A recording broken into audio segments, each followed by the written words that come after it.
ಇಷ್ಟೊತ್ತನ್ನು ಬಹಳ ಸುದೀರ್ಘವಾಗಿ ರಮೇಶ್ ಅವರು ಮತ್ತು ಅಶ್ವಥ್ ನಾರಾಯಣ್ ರವರು ವಿಚಾರವನ್ನ ತಿಳಿಸಿದ್ದಾರೆ. ಸಮಸ್ಯೆ ಎಲ್ಲಿಂದ ಬಂತು, ಯಾಕಾಗಿದೆ ಅಂತ. ನಮ್ಮ ದೇಶದಲ್ಲಿ ಮತ್ತು ರಾಜ್ಯದಲ್ಲಿ ಸಮಸ್ಯೆ ಎಲ್ಲಿಂದ ಬರುತ್ತೆ ಅಂದ್ರೆ, ಸರ್ಕಾರಗಳು ಜನ ಪಾಲಿಸಲಾಗದಂತಹ ಕಾನೂನನ್ನ ಮೊದಲು ಜಾರಿಗೆ ತರ್ತಾರೆ. ಪಾಲಿಸಲಾಗದಂತ ಕಾನೂನನ್ನ ಜಾರಿಗೆ ತಂದು ಅದನ್ನ ಎನ್ಫೋರ್ಸ್ ಮಾಡೋದಿಲ್ಲ. ಮಾಡ್ತಾರಾ? ನೀವ್ ಹೀಗೆ ಮಾಡ್ಬೇಕು, ಇಲ್ಲಾಂದ್ರೆ ಇದು ಕಾನೂನು ಬಾಹಿರ ಅಂತ ಹೇಳ್ತಾರಾ? ಹೇಳೋದಿಲ್ಲ. ಎನ್ಫೋರ್ಸ್ ಮಾಡದೆ ಬಿಟ್ಬಿಡ್ತಾರೆ ಜನ ತಪ್ಪು ಮಾಡೋದಿಕ್ಕೆ. ತಪ್ಪು ಮಾಡಿದ್ಮೇಲೆ ಏನ್ ಹಿಡ್ಕೊಳ್ತಾರೆ? ಜುಟ್ಟು ಹಿಡ್ಕೊಳ್ತಾರೆ. ಜುಟ್ಟು ಹಿಡ್ಕೊಂಡು ಅವಾಗ ಏನಕ್ಕೆ, ಯಾವ ಕಾರಣಕ್ಕೆ? ವ್ಯವಹಾರಕ್ಕೆ. ಇವರೆಲ್ಲ ರಾಜ್ಯ ನಡೆಸೋರು, ದೇಶ ನಡೆಸೋರು ಏನ್ರಪ್ಪ? ಯಾಕೆ ನೀವು ಇವತ್ತು ಫುಟ್ಪಾತ್ ಅಲ್ಲಿ ಇಲ್ಲಿ ಬಂದು ಫ್ರೀಡಂ ಪಾರ್ಕ್ ಅಲ್ಲಿ ಕೂತಿದ್ದೀರಾ ಅಂದ್ರೆ, ಮಾಡೋದೇ ಜನ ಪಾಲಿಸಲಾಗದಂತಹ ಬೆಂಗಳೂರಲ್ಲಿ 30-40 ಸೈಟ್ ಕಟ್ಟಿ ಪಾಪ ಆ ಸೆಟ್ ಬ್ಯಾಕ್ ಎಲ್ಲ ಬಿಟ್ಟಿರೋನಿಗೆ ಸಮಸ್ಯೆ ಕೊಡ್ತಾರೆ. ನಾನು ಸ್ವತಃ BTM ಲೇಔಟ್ ಅಲ್ಲಿ ಒಬ್ಬ ನಮ್ಮ ನೆಂಟರ ಮನೆ ಪಕ್ಕದಲ್ಲಿ ನೋಡಿದ್ದೆ. 30-40 ಸೈಟ್ ಅಲ್ಲಿ ಅವನು ಬಹುಶಃ 31-41ಗೆ ಬಿಲ್ಡಿಂಗ್ ಕಟ್ಟಿದ್ದ. ಆ ಕಡೆ ಸೆಟ್ ಬ್ಯಾಕ್ ಇಲ್ಲ, ಈ ಕಡೆ ಅದರದ್ದು ಯಾವುದೇ ರೀತಿಯಲ್ಲಿ ಏನು ಪ್ಲಾನ್ ಪ್ರಕಾರ ಕಟ್ಟಿಲ್ಲ. ಅವನು ಯಾರು ಅಂದ್ರೆ BBMP ಆಫೀಸರ್. ಸರ್ಕಾರಿ ಅಧಿಕಾರಿಗಳಿಗೆ, ಭ್ರಷ್ಟರಿಗೆ, ಪ್ರಭಾವಿಗಳಿಗೆ ಈ ಕಾನೂನು ಅಪ್ಲೈ ಆಗೋದಿಲ್ಲ. ಯಾರಿಗೆ ಅಪ್ಲೈ ಆಗುತ್ತೆ? ಯಾರಿಗೆ? ಸಾಮಾನ್ಯ ಜನರಿಗೆ ಮಾತ್ರ ಅಪ್ಲೈ ಆಗುತ್ತೆ. ಇವತ್ತು 30-40 ಸೈಟ್ ಅಲ್ಲಿ ಹೀಗೆ ಕಟ್ಟಬೇಕು ಅಂತ ಹೇಳ್ತಾರೆ. ಅದನ್ನ ಇಂಜಿನಿಯರ್ಗಳು ಎನ್ಫೋರ್ಸ್ ಮಾಡೋದಿಲ್ಲ.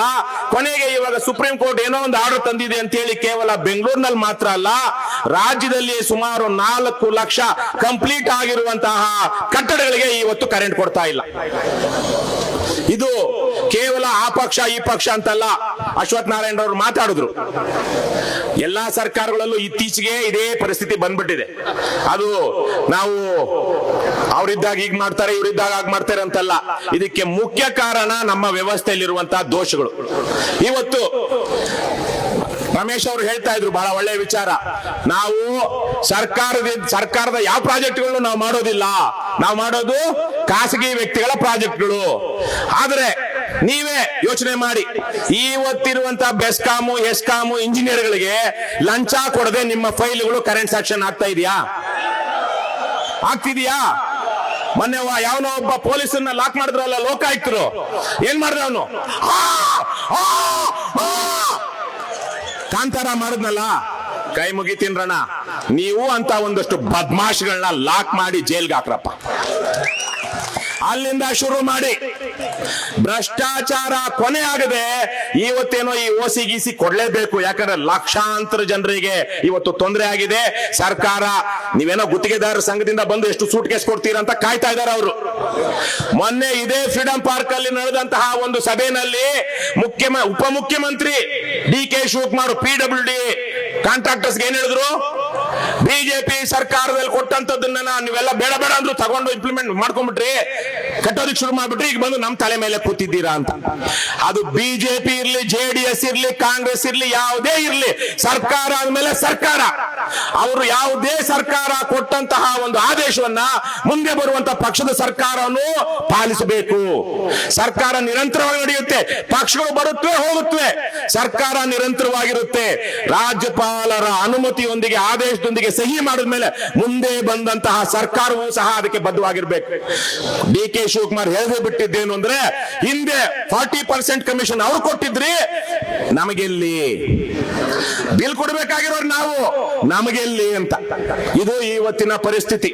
ಹಾಗಾಗಿ ಭ್ರಷ್ಟಾಚಾರ ಕೊನೆಯಾಗದೆ ನೀವೇನೋ ಈಗಲೂ ಅಷ್ಟೇ, ಮುಂದಕ್ಕೆ ನಾನು ಹಲವಾರು ಜನ ನೋಡಿದ್ದೀನಿ, ಮುಂದಕ್ಕೂ ಅಷ್ಟೇ ನೀವುಗಳು ನಿಮ್ಮ ಯಾವುದೇ ಸ್ಯಾಂಕ್ಷನ್ ಕರೆಕ್ಟ್ ಆಗಿದ್ರೆ ಯಾವನಾದ್ರೂ ಬದ್ಮಾಶ್ ಲಂಚ ಕೇಳಿದ್ರೆ ಲೋಕಾಯುಕ್ತ ಕೇಳಿ ನೀವು ಅವನ್ನ ಇಡಿಸ್ಬೇಕು, ಜೈಲ್ಗೆ ಹಾಕ್ಬೇಕು. ಆವಾಗ ನಿಮ್ಮ ಬಗ್ಗೆ ಅವ್ರಿಗೆ ಭಯ ಬರುತ್ತೆ. ಇಲ್ಲಾಂದ್ರೆ ನಾವು ನೀವು ಅಕ್ರಮ ಮಾಡ್ಕೊಳ್ತಾ ಹೋಗೋಣ ಅನ್ನೋ ತರಕೆ ನಡೀತಾ ಇರುತ್ತೆ. ಇವತ್ತು ಇಡೀ ವ್ಯವಸ್ಥೆಯಲ್ಲಿ ಭ್ರಷ್ಟಾಚಾರ ಇದೆ. ಇಂತಹ ಸಂದರ್ಭದಲ್ಲಿ 4 ಲಕ್ಷ ಅವರು ಹೇಳಿದ್ರು, ಸುಮಾರು 16 ಲಕ್ಷ ಗ್ರಾಹಕರಿಗೆ ಇವತ್ತು ಸಮಸ್ಯೆ ಆಗಿದೆ ಅಂತ ಹೇಳಿ ಬಹಳ ಒಳ್ಳೆಯ ಉದಾಹರಣೆ ಕೊಟ್ಟರು ಅಶ್ವಥ್ ನಾರಾಯಣ್ ಅವರು. ಪ್ರೊಡಕ್ಷನ್ ಕಾಸ್ಟ್ ಕಡಿಮೆ ಆಗ್ತಾ ಇದೆ, ಆದ್ರೆ ಜನರಿಗೆ ಜನರಿಗೆ ಜಾಸ್ತಿ ಆಗ್ತಾನೆ ಇದೆ ಬಿಲ್ಲು. ಇಲ್ಲಿ ಯಾವುದೇ ರೀತಿಯಲ್ಲಿ ಕಡಿಮೆ ಮಾಡುವಂತ ವೈಜ್ಞಾನಿಕ ವೈಚಾರಿಕವಾದಂತ ಬೆಲೆ ಪದ್ಧತಿಯನ್ನ, ದರ ಪದ್ಧತಿಯನ್ನ ಇವರು ರೂಢಿಸ್ಕೊಂಡೇ ಇಲ್ಲ. ಹೆಚ್ಚೆಚ್ಚು ಹಾಕ್ತಾನೆ ಇರ್ತಾರೆ. ಪ್ರತಿ ವರ್ಷ ಇದು ರೇಟ್ ಜಾಸ್ತಿ ಆಗ್ತಾ ಇರುತ್ತೆ, ಅದು ರೇಟ್ ಕಡಿಮೆ ಆಗ್ತಾನೆ ಇರುತ್ತೆ. ಯಾಕೆ? ಇವರು ಸಾಕ್ತಿರುವಂತ ಬಿಳಿ ಆನೆಗಳು ಇಷ್ಟು ಕಿಲೋವ್ಯಾಟ್ಗೆ ಇವನು, ಅದ್ರ ಮೇಲೆ ಅವನು ಪರ್ಮಿಷನ್ ಕೊಡ್ಬೇಕು, ಮತ್ತೆ ಮೇಲಿಂದ ಕೆಳಗಿನ ತನಕ ನೀವೆಲ್ಲ ಬಿಲ್ಗಳನ್ನ ಅಥವಾ ಫೈಲ್ಗಳನ್ನ ಮೂವ್ ಮಾಡೋದಕ್ಕೆ ಲಂಚ ಕೊಡ್ತಾನೆ ಇರ್ಬೇಕು, ಸ್ಲ್ಯಾಬ್ ರೇಟ್. ಸೊ ಹೀಗೆಲ್ಲ ಇರುವಾಗ ಇಂಥ ಬಿಳಿಯಾನೆಗಳನ್ನ ಸಾಕೊಂಡು ಅದರಲ್ಲಿ ಆಡಳಿತದಲ್ಲಿ ಸುಧಾರಣೆಗಳನ್ನ ತರದೆ ಇವರು ಸರಳೀಕೃತ ಮಾಡದೆ ಅವರ ಲೈಸೆನ್ಸ್ ತಗೊಳ್ಳೋದನ್ನು, ಸ್ಯಾಂಕ್ಷನ್ ಮಾಡೋದನ್ನು ಕೇವಲ ಜನರಿಂದ ಸುಲಿಬೇಕು, ಲಂಚ ಹೊಡಿಬೇಕು ಅಂತಲೇ ಕೆಳಗಿಂದ ಮೇಲಿನ ತನಕ ಈ ವ್ಯವಸ್ಥೆ ನಡೀತಿರುವಂತದ್ದು. ಇವತ್ತು ಕೊಡ್ತಾರೆ, ಇಷ್ಟರಲ್ಲೇ ಕೊಡ್ತಾರೆ. ಈಗಾಗಲೇ ಸದನದಲ್ಲಿ ರವಿಕುಮಾರ್ ಅವರು ಬಂದಿದ್ದಾರೆ, ವಿಧಾನ ಪರಿಷತ್ತಲ್ಲಿ ಮಾತಾಡ್ತಾರೆ. ಅಶ್ವಥ್ ನಾರಾಯಣ ಅವರು, ಬಿಜೆಪಿ ಅವರು, ಜೆಡಿಎಸ್ ಅವರು ಅಥವಾ ಕಾಂಗ್ರೆಸ್ನ ಪಕ್ಷಾತೀತವಾಗಿ ಮಾತಾಡಬೇಕು ಈ ವಿಚಾರವಾಗಿ. ಕೇವಲ ಬಿಜೆಪಿ ಜೆಡಿಎಸ್ ನ ಎಂಎಲ್ಎಗಳಂತಲ್ಲ, ಪಕ್ಷಾತೀತವಾಗಿ ಕಾಂಗ್ರೆಸ್ ನ ಎಂಎಲ್ಎಗಳು ಸೇರಿದಂತೆ ಮಾತಾಡಬೇಕು. ಮಾತಾಡಿ ಜನರ ಸಮಸ್ಯೆ ಇದು. ನಿಮ್ಗೆ ಗೊತ್ತಿರಬಹುದು, ಇತ್ತೀಚೆಗೆ ಒಬ್ಬ IAS ಆಫೀಸರ್ ಸತ್ತೋದ. ಆ ಮನುಷ್ಯ ಬಹಳ ದೊಡ್ಡ ಭ್ರಷ್ಟ, ಈ ಸ್ಮಾರ್ಟ್ ಮೀಟರ್ ಅಲ್ಲಿ ಬಹಳ ಬೇನಾಮಿಯಾಗಿ ದುಡ್ಡು ಹೊಡೆದಿದ್ದಾನೆ ಅಂತ ಒಂದಷ್ಟು ಆರೋಪಗಳಿತ್ತು. ನಾನು ಅಶ್ವಥ್ ನಾರಾಯಣ ಅವ್ರನ್ನ ಅಭಿನಂದಿಸ್ತೀನಿ. ಈ ಸ್ಮಾರ್ಟ್ ವಿಚಾರದಲ್ಲಿ ಅವರು PIL ಹಾಕಿ ಹೈಕೋರ್ಟ್ ತನಕ ಹೋರಾಡಿದ್ದಾರೆ. ಬಹಳ ಅಪರೂಪಕ್ಕೆ ಇತ್ತೀಚಿನ ದಿನಗಳಲ್ಲಿ ಎಂಎಲ್ಎಗಳು, ಮಿನಿಸ್ಟರ್ಗಳು ಅಥವಾ ಎಕ್ಸ್ ಎಂಎಲ್ಎಗಳು, ಎಕ್ಸ್ ಮಿನಿಸ್ಟರ್ಗಳು ಈ ತರಹದ ಹೋರಾಟಕ್ಕೆ ಹೋಗ್ತಿರುವಂತದ್ದು. ಆದರೆ ಅದು ಅಲ್ಲಿಗೆ ನಿಲ್ಲಬಾರದು. ಇವತ್ತು ಸದನದಲ್ಲಿ ಬಿಜೆಪಿಯವರು, ಜೆಡಿಎಸ್ ಅವರು ನಾನಾ ಕಾರಣಗಳಿಗಾಗಿ ರಾತ್ರೋರಾತ್ರಿ ಪ್ರತಿಭಟನೆ ಮಾಡ್ತಾರೆ. ಇಂತಹ ಜನರ ವಿಚಾರಕ್ಕಾಗಿ ಯಾಕೆ ಅವರು ಒಂದು ರಾತ್ರಿ ಪ್ರತಿಭಟನೆ ಮಾಡಬಾರದು? ಯಾಕೆ ಸದನದಲ್ಲಿ ಕೂರಬಾರದು? ಇವತ್ತು ಲಕ್ಷಾಂತರ ಜನ, ನೀವು ಹೇಳಿದ ಹಾಗೆ ಲಕ್ಷಾಂತರ ಜನ ನಿಮ್ಮ ಉದ್ಯಮದ ಮೇಲೆ ಅವಲಂಬಿತರಾಗಿದ್ದಾರೆ. ಎಷ್ಟು ಲಕ್ಷ ಜನ ರಮೇಶ್? ಎಷ್ಟಂದ್ರು ಅವರು? 35 ಲಕ್ಷ ಪ್ರತ್ಯಕ್ಷವಾಗಿ ಪರೋಕ್ಷವಾಗಿ ಈ ನಿಮ್ಮ ಎಲೆಕ್ಟ್ರಿಕಲ್ ಗುತ್ತಿಗೆದಾರರು ಮಾಡುವಂತಹ ಕೆಲಸದ ಮೇಲೆ ಅವಲಂಬಿತರಾಗಿದ್ದಾರೆ. ಇಷ್ಟು ಜನರಿಗೆ ಇಷ್ಟು ದಿನಗಳಲ್ಲಿ, ಕಳೆದ 1 ವರ್ಷಗಳಿಂದ ಹೆಚ್ಚು ಕಡಿಮೆ ಇಷ್ಟು ಸಮಸ್ಯೆಗಳಾಗ್ತಾ ಇದೆ ಅಂದ್ರೆ ಇವತ್ತಿಗೆ ಎಚ್ಚರವಾಗಬೇಕು ನಮ್ಮ ಎಂಎಲ್ಎಗಳು, ನಮ್ಮ ಜನಪ್ರತಿನಿಧಿಗಳು. ದಯವಿಟ್ಟು ನೀವು ಇದನ್ನೆಲ್ಲ ಯೋಚನೆ ಮಾಡಿ. ನಮ್ಮ ಪಕ್ಷದ ಅಧ್ಯಕ್ಷರಾದಂತಹ ದೀಪಕ್ CN ರವರು ಬಂದಿದ್ದಾರೆ. KRS ಪಕ್ಷದ ಅಧ್ಯಕ್ಷರಾದ ದೀಪಕ್ CN ರವರು ಸ್ಮಾರ್ಟ್ ಮೀಟರ್ ವಿಚಾರವಾಗಿ ಎಷ್ಟು ಅವ್ಯವಹಾರಗಳಾಗಿದೆ ಅಂತ ಹೇಳಿ ಬಹಳ ದೊಡ್ಡ ಮಟ್ಟದಲ್ಲಿ ಪತ್ರ ವ್ಯವಹಾರ ಮಾಡಿದ್ದಾರೆ. ನಾವು ನಮ್ಮ ಪ್ರಣಾಳಿಕೆಯಲ್ಲೇ ಘೋಷಣೆ ಮಾಡಿದ್ವಿ, ಕರ್ನಾಟಕದಲ್ಲಿ ಇವೆಲ್ಲ ಸರಳೀಕೃತ ಮಾಡಿ ಅದನ್ನ ರ್ಯಾಷನಲೈಸ್ ಮಾಡಿ 30% ಕರೆಂಟ್ ಬಿಲ್ ಕಡಿಮೆ ಮಾಡ್ತೀವಿ ಅಂತ. ಅದು ಮಾಡೋದಕ್ಕೆ ಸಾಧ್ಯ ಇದೆ. ಹಾಗಾಗಿ ಇವೆಲ್ಲ ಆಗಬೇಕು ಅಂದ್ರೆ ಒಳ್ಳೆ ರಾಜಕಾರಣ ಬರಬೇಕು. ನೀವು ಒಳ್ಳೆಯವ್ರನ್ನ ಬೆಂಬಲಿಸಬೇಕು. ನಮ್ಮನ್ನು ಬೆಂಬಲಿಸದೇ ಇದ್ರು ಪರವಾಗಿಲ್ಲ, ನೀವು ಭ್ರಷ್ಟರಿಗೆ, ಬದ್ಮಾಶಗಳಿಗೆ ಲಂಚ ಕೊಟ್ಟು ವ್ಯವಸ್ಥೆನ ಹಾಳು ಮಾಡ್ಬೇಡ್ರಪ್ಪ. ವ್ಯವಸ್ಥೆ ಹಾಳಾಗೋದಕ್ಕೆ ನೀವು ಕಾರಣರಾಗಬೇಡಿ. ಯಾಕಂದ್ರೆ ಇದೇ ವ್ಯವಸ್ಥೆಯಲ್ಲಿ ನಿಮ್ಮ ಮುಂದಿನ ಸಂತಾನಗಳು ಬದುಕಬೇಕಾಗಿರೋದು. ನಾನು ಇನ್ನೇನೊಂದು ಮುಗಿಸೋದಕ್ಕೆ ಮೊದಲು ನಿನ್ನೆ ಒಂದು ಕಡೆ ಇದ್ದೆ, ಒಂದು ಕಡೆ ಸ್ವಾಮೀಜಿಗಳೆಲ್ಲ ಸೇರಿದ ಕಡೆಗಳಲ್ಲಿ ಇದ್ದೆ. ಸ್ವಾಮೀಜಿಗಳೇ, ನೀವು ನಮ್ಗೆ ಬೆಂಬಲ ಕೊಡದೇ ಇದ್ರು ಪರವಾಗಿಲ್ಲ, ನಮ್ಮ ಹೋರಾಟಗಳಿಗೆ ಭ್ರಷ್ಟರನ್ನ, ದುಷ್ಟರನ್ನ ಕರ್ಕೊಂಡು ಬಂದು ಅವ್ರಿಗೆ ಸನ್ಮಾನ ಮಾಡಿ ಅವ್ರಿಗೆ ಬೆಂಬಲ ಕೊಡೋದು ನಿಲ್ಸಿ. ಅದೇ ನೀವು ನಮಗೆ ಸಮಾಜಕ್ಕೆ ಮಾಡೋ ದೊಡ್ಡ ಉಪಕಾರ ಅಂತ. ಹಾಗಾಗಿ ನಮ್ಮ ಪಕ್ಷದಲ್ಲಿರೋರು ದೀಪಕ್ ಅವ್ರಿಗೆ ಗೊತ್ತು, ಒಬ್ಬ ಬೆಂಗಳೂರಿನ SE ಸೂಪರ್ಡೆಂಟ್ ಇಂಜಿನಿಯರ್ನೋ ಯಾರನ್ನೋ ಒಬ್ಬರನ್ನ ಹಿಡಿದಾಕಿದ್ರು. ನಿಮ್ಗೆ ಗೊತ್ತಿದೆ, ಫೋನ್ ಅಲ್ಲೆಲ್ಲ ಹಿಡಿದು ಅವನಿಗೆ ಲಂಚ ಕೇಳ್ತಿದ್ದ ಬದ್ಮಾಶ್ಗೆ ಪಾಠ ಕಲಿಸಿದ್ರು. ಹಾಗಾಗಿ ಆ ತರದ್ ಯಾವುದೇ ಸಹಾಯ ಬೇಕು ಅಂದ್ರೆ ನಾವು ನಿಮಗೆ ಮಾಡ್ತೀವಿ. ಈ ಹೋರಾಟ ಇವತ್ತಲ್ಲ ನಾಳೆ ಯಶಸ್ವಿ ಆಗ್ಲೇಬೇಕು. ಯಾಕಂದ್ರೆ ಇಷ್ಟು ಲಕ್ಷ ಮನೆಗಳು ಕಟ್ಟಿರೋರಿಗೆ ಕರೆಂಟ್ ಕೊಡದೆ ಇರೋದಕ್ಕೆ ಸಾಧ್ಯನೇ ಇಲ್ಲ. ಸುಪ್ರೀಂ ಕೋರ್ಟ್ಗೆ ಅವ್ರು ಏನಾದ್ರೂ ಕಂಟೆಂಪ್ಟ್ ಆಫ್ ಕೋರ್ಟ್ ಆದ್ರೂ ಅದಕ್ಕೆ ರಂಗೋಲಿ ಕೆಳಗೆ ತೂರುವಂತಹ ಕಾನೂನುಗಳನ್ನ ನಮ್ಮ ರಾಜ್ಯ ಸರ್ಕಾರ ತರಲೇಬೇಕು. ಆದ್ರೆ ಮುಂದಿನ ದಿನಗಳಲ್ಲಾದ್ರೂ ಇವು ನಿಲ್ಲಬೇಕು. ನೀವು ನಿಮ್ಮ ಮನೆಗಳು ಕಟ್ಟುವಂತವ್ರಿಗೆ ಹೇಳ್ಬೇಕು, ಇದಕ್ಕೆ ನಾವು ಬಾಧ್ಯಸ್ಥರಾಗೋದಿಲ್ಲ, ಕಾನೂನು ಪ್ರಕಾರನೇ, ಅದೇ ನಿಯಮಾವಳಿಗಳ ಪ್ರಕಾರನೇ ಕಟ್ಟಿ ಅಂತ.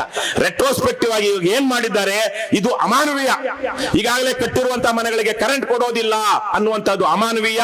ಇದನ್ನ ಸಿದ್ದರಾಮಯ್ಯ ಸೇರಿದಂತೆ ಇವತ್ತ್ಯಾರು ಇಂಧನ ಸಚಿವ ಯಾವನ್ಗೂ ಗೊತ್ತಿಲ್ಲ, ಗೃಹ ಸಚಿವ ಯಾರು ಅಲ್ಲ, ಅವ್ರ ಹೆಸರು ಗೊತ್ತಿಲ್ಲ ಅಂತ, ಹೆಸರೇ ಗೊತ್ತಿಲ್ಲ, ಏನ್ ಕೇಳಿದ್ರು ಗೊತ್ತಿಲ್ಲ ಅಂತಾರೆ. ಸೊ ಹಾಗಾಗಿ KJ ಜಾರ್ಜ್ ಏನಿಲ್ಲ, ಡಮ್ಮಿ. ಒಂದು ಕಡೆ ಅಧಿಕಾರಿಗಳ ವರ್ಗಾವಣೆಯಲ್ಲಿ ಮುಖ್ಯಮಂತ್ರಿಗಳ ಮಗ, ಇನ್ನೊಂದು ಕಡೆ ಡಿ ಕೆ ಶಿವಕುಮಾರ್. ಹಾಗಾಗಿ ಡಿ ಕೆ ಶಿವಕುಮಾರ್ ಈಗ ಮುಖ್ಯಮಂತ್ರಿ ಆಗೋದಕ್ಕೆ ಮೊದಲೇನೆ ಬಹುಶಃ ನಿಮ್ಮ ಈ ಬೇಡಿಕೆಗಳನ್ನ ಈಡೇರಿಸ್ತಾರೆ ಅಂತ ನಾನು ಭಾವಿಸ್ತೀನಿ. ಯಾಕಂದ್ರೆ ಅವ್ರಿಗೇನೆ ಇವತ್ತು ಬೇಕಾಗಿರುವಂತದ್ದು. ಆ ಹಿನ್ನೆಲೆಯಲ್ಲಿ ನಿಮ್ಮ ಹೋರಾಟಕ್ಕೆ KRS ಪಕ್ಷ, ನಮ್ಮ ಪಕ್ಷದ ಅನೇಕ ಜನ ಪದಾಧಿಕಾರಿಗಳು ಅಥವಾ ಸದಸ್ಯರು ನಿಮ್ಮಲ್ಲೂ ಸದಸ್ಯರಾಗಿದ್ದಾರೆ ಮತ್ತು ಪದಾಧಿಕಾರಿಗಳಾಗಿದ್ದಾರೆ. ಹಾಗಾಗಿ ಅವ್ರಿಗಷ್ಟೇ ಅಲ್ಲ, ನಾಡಿನ ಜನರ ಹಿತಕ್ಕಾಗಿ ನಿಮ್ಮ ಹೋರಾಟವನ್ನ ನಾವು ಬೆಂಬಲಿಸ್ತಾ ಇದ್ದೀವಿ. ಕಾನೂನುಬದ್ಧವಾಗಿ ಮಾಡಿ, ನ್ಯಾಯಬದ್ಧವಾಗಿ ಮಾಡಿ. ಇವತ್ತು ತಲೆ ಹೊಡೆದು ತಲೆ ಹಿಡಿದು ದುಡ್ಡು ಮಾಡಬೇಕು ಅಂತಿಲ್ಲ. ಇವತ್ತು ಪ್ರಾಮಾಣಿಕವಾಗಿ ಕಷ್ಟಪಟ್ಟರೆ ದುಡ್ಡು ಮಾಡೋದಕ್ಕೆ ಅವಕಾಶ ಇದೆಯೋ ಇಲ್ವಾ? ಹಿಂದೆಂದೂ ಇರಲಿಲ್ಲ ಈ ತರಹದ ಅವಕಾಶಗಳು.